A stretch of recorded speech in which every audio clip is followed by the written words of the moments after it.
All right, we are at the bottom of page 343, example 2. I am going to go a little bit quicker through this one because the examples are kind of already done for you, and then we will go through the checkpoint together, okay? So Caleb owns 2 types of dogs. One's a big dog, one's a small dog. I'm not reading this verbatim off the page, by the way. So one is a Yorkshire Terrier, and one's a Great Dane. This is a Yorkie, so that's a little tiny dog, and a Great Dane is nice and big, okay? The Great Dane is at least 25 inches tall. So at least means the Great Dane can be bigger or equal to 25 inches. So that has wrote part of my inequality for me. And if you jump down here, you see it is greater than or equal to 25. The Yorkshire Terrier's height is 6 1/4. So we know how big the Terrier is, or the Yorkie is.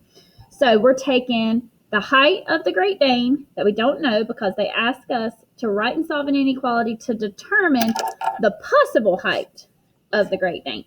So this Great Dane, the answer we're going to get, he can be that height or he can be bigger. We are not getting an exact answer. When you are solving an inequality, sometimes you're getting a range of answers, okay? So here is our inequality, h minus 6 1/4. And notice that I'm not changing this one to a decimal only because they kind of do the math for us right here, okay? So we are going to add 6 1/4 to both sides, and we do get 31 1/4.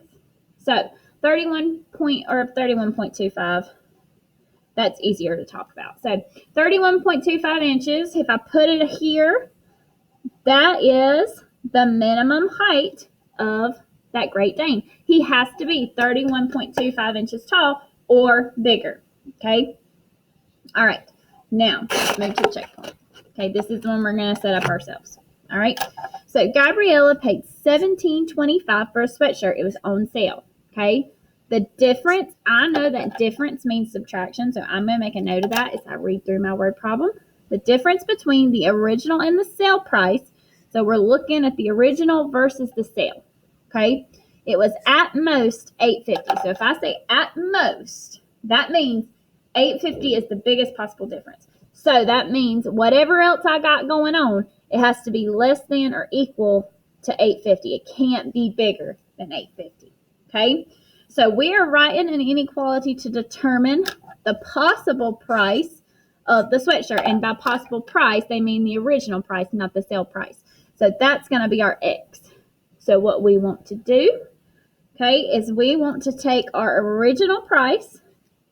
We want to subtract our 17.25. That's the sale price because we were told the difference between the two, the difference between the original and the sale is at most, we already have our symbol,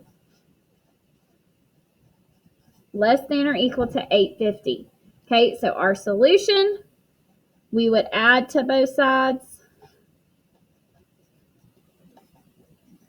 and we get x is less than or equal to 25.75.